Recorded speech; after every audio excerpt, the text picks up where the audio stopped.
तो क्या होगा। एना नाम की लड़की जिसको हम मेडिकल स्टोर पर देखते हैं, वो किसी समय पर भरा हुआ करता था, लेकिन आज वो वहाँ गिनती की दवाइयाँ हैं, वो भी एक्सपायर, पर फिर भी एना उन्हें अपने साथ रख लेती। शायद वो किसी बीमारी के प्रकोप में है कि तभी उसे किसी की आहट सुनाई देती है। उसे लगता है कि शायद ये डेविड होगा, उसका छोटा भाई, जिसको उसने बाहर रुकने को कहा था, पर वहां तो किसी बड़े आदमी की परछाई नजर आ रही थी, जो देखकर वो वहां से भागकर बाहर आ गई अपने भाई के पास और उसे भागने को कहा। दरअसल आज का समय तबाही के 25 साल बाद का दौर है, जब इंसानों को इंसान नहीं बल्कि सर्वाइवर कहा जाता है, क्योंकि अब इंसानियत पूरी तरह से खत्म हो चुकी है। एक अजीब किस्म के वायरस के चलते जो भी मनुष्य इस दुनिया में रहते हैं वो सब मरते जा रहे हैं। कुछ ही बचे हैं जो कि अब जंगलों में रहते हैं, लेकिन अब वो खुद का जीवन काटने के लिए और खुद का पेट भरने के लिए किसी भी हद तक जा सकते हैं। कुछ तो ऐसे भी हैं जो खुद के परिवार वालों को मार कर खा जाते हैं। इसी बात का डर से एना डेविड को लेकर बाहर भागे जा रही है कि तभी उसका पैर एक लकड़ी में फंसकर टूट जाता है, जिससे वो वहीं गिर गई। एना ने बहुत कोशिश करी कि वो अपने भाई को फिर से खड़ा कर सके, लेकिन अब ऐसा हो न सका।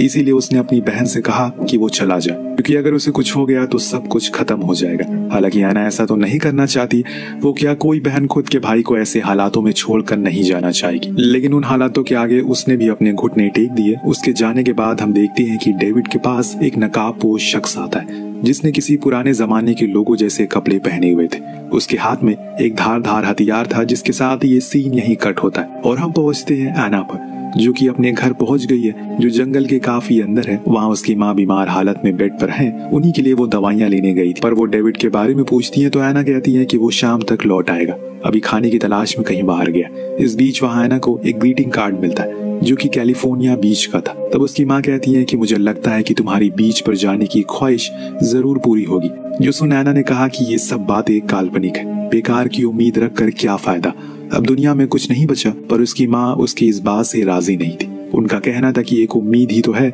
जो इंसान को जिंदा रखती है, अगर वो उम्मीद रखना छोड़ दे तो उसके जीने का मकसद ही क्या रह जाएगा। दरअसल दोस्तों, एना और डेविड का जन्म इसी जंगल में हुआ है। उन्होंने इसके बाहर की दुनिया कभी नहीं देखी, पर उसकी माँ चाहती है कि उनके मरने से पहले एना कुछ ऐसे लोगों को ढूंढे जो उसे बाहर की दुनिया दिखाए, ताकि वो इस संसार को समझ सके। खैर उस शाम वो दोबारा उसी जगह पर जाती है जहाँ डेविड को उसने छोड़ा था, लेकिन वहाँ उसे बस उसका लॉकेट मिलता है, तो वो कहीं दूर दूर तक दिखाई नहीं दे रहा था। खाली हाथ घर लौटने पर उसकी माँ परेशान होने लगी है, क्योंकि डेविड अभी बहुत छोटा है, न जाने वो कहाँ होगा। सुबह एक बुरे सपने के साथ एना की आंख जल्दी खुल जाती है, पर आज उसकी माँ उसके साइड में नहीं थी, इसीलिए उन्हें ढूंढने के लिए वो बाहर गई। तब उसने वहाँ देखा कि वो पेड़ के नीचे बैठी हैं। वो उन्हें अंदर चलने को कहती है, पर उनका कोई जवाब नहीं आता। तो वो फिर दोबारा से कहती है, और तब उसे एहसास होता है कि अब वो उसे छोड़कर जा चुकी है। उसकी माँ की मौत हो गई है, जो चीज उसे अंदर से एकदम से तोड़ देती है, क्योंकि अब वो पूरी तरह से अकेली पड़ चुकी है इस संसार में। भले ही पहले उसकी माँ बीमार थी, लेकिन उसका सहारा तो थी। अब इस विशाल जंगल में वो कैसे खुद को जिंदा रख पाएगी। उसने अपने पिता की कब्र के बगल में अपनी माँ को गाड़ दिया और घर आकर खुद को किसी भी हाल में लड़ने के काबिल बनाना शुरू किया। पिता की सिखाई हुई चीजों को उसने कुछ हथियार बनाया और फिर उन्हें पास रख लिया, और फिर वो खाने के लिए पास में ही बह रही नदी में मछलियां पकड़ने गई। लेकिन तभी उसे खुद के सामने एक अनजान शख्स खड़ा दिखाई दिया, जिसके हाथ में बंदूक थी। एना ये देखकर घबरा गई और सब कुछ छोड़कर अपने घर की ओर भाग गई, लेकिन वो शख्स उसका पीछा करते करते उसके घर तक आ गया। उसने एना से कहा कि वो उसे किसी भी प्रकार का कोई नुकसान नहीं पहुंचाएगा, बल्कि उसे भूख लगी है, अगर उसके पास खाने को कुछ है तो उसे दे दे। ये कहकर उसने अपने हथियार भी फेंक दी, ताकि एना को यकीन हो सके। कुछ देर सोचने के बाद वो बाहर आई और फिर उसे लेकर अंदर चली गई, जहाँ उसने उसे खाने को दिया। दोनों की बातों के दौरान हमें पता चलता है कि उस शख्स का नाम पीटर है, जो कि एक रिलीजियस कम्युनिटी से बिलोंग करता है, जिसमें काफी और लोग भी हैं जो आपस में बहुत ही घुल मिल कर रहते हैं। किसी को भी किसी तरह की कोई परेशानी नहीं होती। वो कहता है कि अगर तुम हमारे साथ चलो तो अच्छा होगा, क्योंकि मैंने तुम्हें देखा है, तुम लोहार का काम बहुत अच्छे से करती हो, जिसकी हमें बहुत जरूरत। अब यहाँ एना नहीं बताती कि वो इस घर में अकेली रहती है, क्योंकि उसे डर था कि कहीं ये आदमी कुछ कर ना दे। लेकिन पीटर को शुरू से पता चल गया था कि उसकी माँ का कुछ दिन पहले देहांत हुआ है। इस बीच कहती है कि कुछ भी वो कह रहा है वो सब कुछ एक कहानियां है जो काल्पनिक है, ऐसा कुछ भी नहीं है अब इस दुनिया में। वो ऐसे किसी भी अनजान के साथ नहीं जाएगी। सुबह होने पर पीटर वहाँ से चला जाता है, जिसके बाद एना अपने कामों में लग जाती है। उसने अब सब्जियां उगाना भी सीख लिया है, क्योंकि वो हर समय मांस तो नहीं खा सकती। पर इस बीच उसे बार बार पीटर का ही ख्याल आ रहे थे, कहीं उसने उसके साथ ना जाकर गलती तो नहीं कर दी। अगर सच में वहाँ पर इंसान है तो उसे वहाँ जाना चाहिए, क्योंकि यहाँ पर अकेले रहकर उसकी जान की कोई गारंटी नहीं है। बहुत सोचने के बाद वो इस फैसले पर पहुंचती है कि उसे पीटर के साथ जाना चाहिए। इसीलिए वो नदी किनारे जाती है जहाँ पीटर उसका इंतजार कर रहा था, कि उसे ये पक्का यकीन था कि वो जरूर आएगी, क्योंकि हर किसी को किसी हमसफर की तलाश होती है इस अकेले संसार में। दोनों बातें करते हुए आगे बढ़ते हैं कि तभी कुछ दूरी पर एक कैनिबल का ग्रुप दिख जाता है, जिनसे आना का पहली बार सामना हो चुका है। वो उन्हें देख छुप जाते हैं, लेकिन उनके जाने के बाद पीटर उन कैनिबल्स के बारे में आना को बताता है। ये वो लोग हैं जो कि अपनी भूख को मिटाने के लिए किसी भी जीव या फिर किसी भी इंसान को काट कर खा सकते हैं, फिर चाहे वो उनका परिवार का ही क्यों ना हो। रात ये वहीं गुजारते हैं, क्योंकि अंधेरे में सफर करना खतरे से खाली नहीं है। पीटर ने बताया कि जब वो 8 साल का था तब उसके माता पिता इस जंगल में उसे लेकर आए थे, क्योंकि उनका शहर पूरी तरह से बर्बाद हो चुका है। पर फिर एक दिन उसके माता पिता भी इन्फेक्टेड हो गए, वो अनाथ हो गया। लेकिन उस दिन उसे उन कम्युनिटी वालों ने गोद लिया और तब से वो उन्हीं के साथ रहता है। वो याना अपनी आप बीती सुनाती है, कैसे उसके पिता इस बीमारी के प्रकोप में आ गए। उन्होंने हम पर हमला कर दिया, लेकिन मेरी माँ ने उन्हें मार दिया हमें बचाने के लिए। पर कुछ दिन पहले उनकी भी मौत हो गई और मेरा भाई कहाँ है मुझे पता नहीं। उसकी इस कहानी से पीटर को पता चल जाता है कि वो अभी कितनी अकेली है, उसे किसी सहारे की जरूरत है। लेकिन ये कोई नई बात नहीं है, यहाँ पर हर कोई अकेला ही जी रहा है, क्योंकि सबकी ही कुछ ऐसी ही कहानी है। अब दोनों ने अगले दिन सफर शुरू किया, पर आज पीटर का पैर एक ट्रैप में फंस गया, तो याना उसकी मदद की। पर आज उन्होंने जल्दी ही अपना टेंट यहीं जंगल में लगा लिया, क्योंकि अभी पीटर को आराम की जरूरत है। वहीं एना नहाने के लिए चली गई, पर उस दौरान पीटर उसे छुप कर देख रहा था।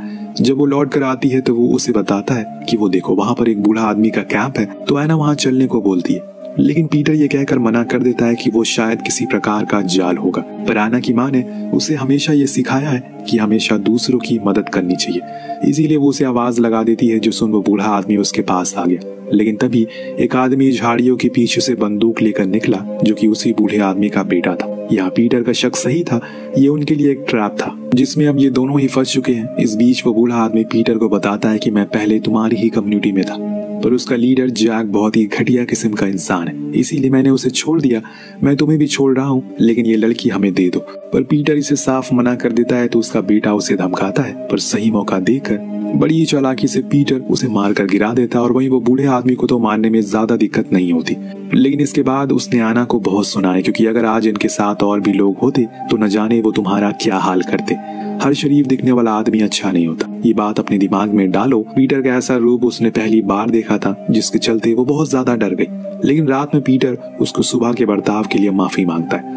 अगले दिन ये लोग कुछ दूर चलते हैं कि तभी आना को कुछ लोग सामने से आते हुए दिखाई देते, जिनके ऊपर उसने बंदूक तान दी। पर पीटर ने उसे नीचे रखने को कहा, क्योंकि वो उसके ही लोग हैं। जिसमें सबसे पहले उसे मिलने जूडियो आती है, जो पीटर को गले से लगा लेती है। वो आना को बहुत ही अच्छे से स्वागत करती है, लेकिन अंदर जाने से पहले आना को अपने हथियार देने होंगे।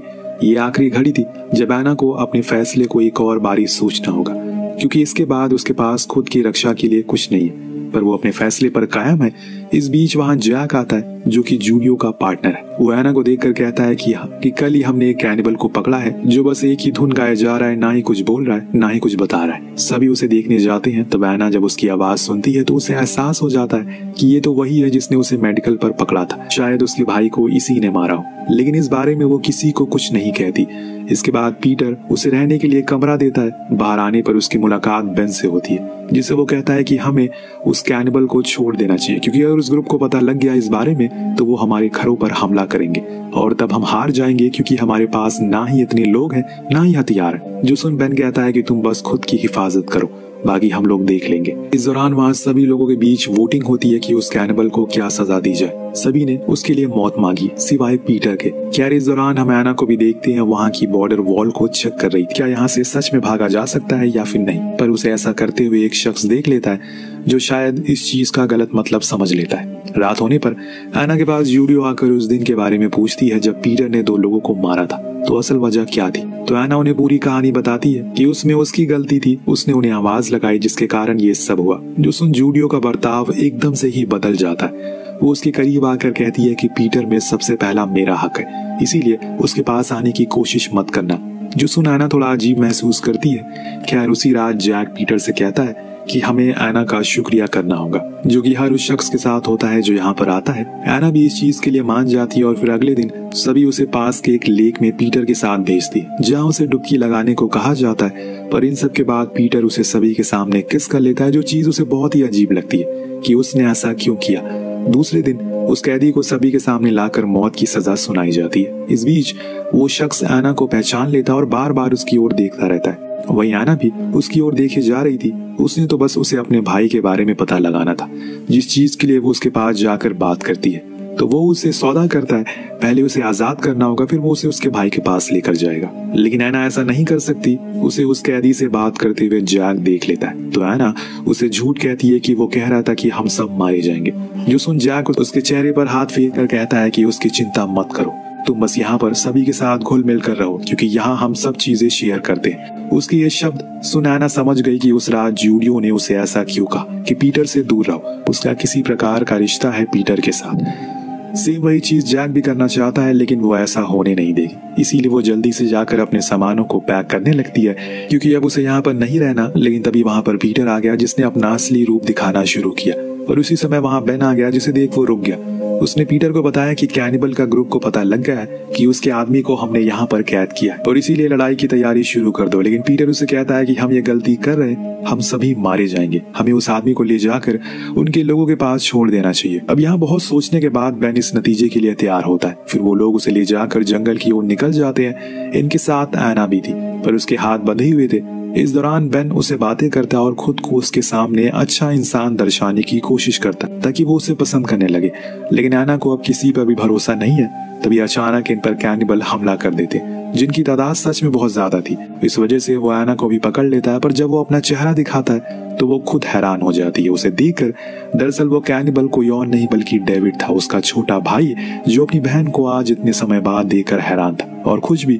लेकिन उसे पता है कि यहाँ पर काफी खतरा है, और इसीलिए वो उसे सर पर मारकर बेहोश कर देता है। जब उसकी आंख खुलती है तो वो खुद को जंगल के बीच पाती है। उन लोगों ने बेन को बंदी बनाया हुआ है और उनका सरदार अब उसे मारने वाला है। ये सब दूर से ऐना देख रही थी, जिसे बेन भी देख लेता है, लेकिन वो उसे पास आने से रोकता है। और इसके बाद वो आदमी बेन के सर को उसके धड़ से अलग कर देता है। फिर डेविड को पकड़ लेता है, क्योंकि इसी वजह से ऐना उनके चंगुल से भाग गई। उसे ये भी पता चल गया है कि वो उसकी बहन है, पर इस बीच ऐना वहां आ गई और उस पर बंदूक तान दिया। लेकिन तभी डेविड ने उसे बंदूक लेकर उस बंदे को शूट कर दिया और ऐना से कहा कि वो यहाँ से चली जाए, क्योंकि अब बहुत देर हो गई है। वो उसके पास वापस नहीं आ सकता, लेकिन कभी कभी वो उसे मिलने जरूर आएगा।